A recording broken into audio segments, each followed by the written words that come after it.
Yeah, and you know, a day like today, you know, we've got wars that are taking place, as you know, Simon, and we've got the DSR that came out yesterday. It's a reminder that war is an ever-present. It's never far away. You've got one, then there probably will be others.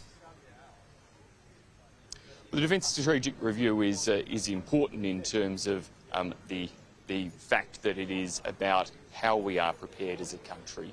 It's disappointing, frankly, that the government chose Anzac Day Eve to release this document. There are important points of contest and debate that need to be had around the government's decision-making and their processes there, but none of us wish to politicise the occasion of Anzac Day. It's disappointing to see that in the DSR the government has not provided additional funds, but has instead seemingly outlined a series of cuts. And there'll be concerns here in South Australia as well about the fact that there is a further review being undertaken after this review, which was meant to be the main review purpose of the government as defence. They've instead kicked decisions on surface ships down the road.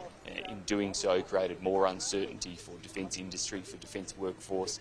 They're all disappointing and concerning aspects, but today's not really a day for us to get too far into the weeds of those. There's certainly plenty of issues that we will be exploring and holding the government to account for within the DSR over the coming days, weeks and no doubt months. Yeah, and the Defence Minister Richard Marles will be coming on the program tomorrow, so there is that space between the announcement yesterday and the sell of the DSR tomorrow. I've got to say, I said in this program yesterday that it was a weird way to do things, and you know, today is a sacred day. Anzac Day is a sacred day, as we know. But just a final point on that, you know, were you expecting a figure when it comes to GDP on defence spending, Simon? Was there a letdown there? Well, I think look, it is frankly disappointing that the government, yes, has undertaken this strategic review, but ultimately, you know, what they are doing is either shifting money off of a budget that was created by the former coalition government. We grew defence spending from 1.56% of GDP up to 2% of GDP.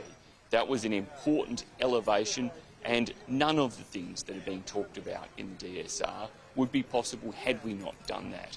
We also started the work in terms of the need for Australia to elevate its missile and defence capabilities in different ways. And of course, the DSR now looks to deliver upon those things. But this is an approach by the Albanese government that does seem to be lacking in any new or additional commitments in terms of funding, new ideas whilst delivering upon areas of long-range capability, areas of space and cyber security that our government initiated, but also undertaking a range of cuts, and those cuts are things that, as I say, in the coming days and weeks we will seek to explore and to understand the full implications of, and ultimately to hold the government to account for. Hey, Simon, just a final one here on the events of Sudan. I'm not sure if you can help me out here, but do we have any representatives in Sudan?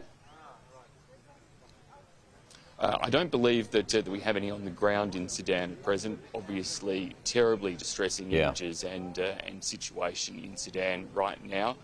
But I understand that there's been very clear advice to Australians in terms of not travelling to Sudan for some period of time.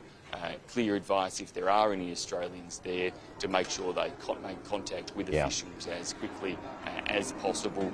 But ultimately, a terrible, terrible situation, a reminder of how difficult it is in those conflict situations then to establish and keep the peace. Yeah. OK, that's the Shadow Foreign Affairs Minister, Simon Birmingham. Appreciate your time, Simon, as always. We'll talk to you soon.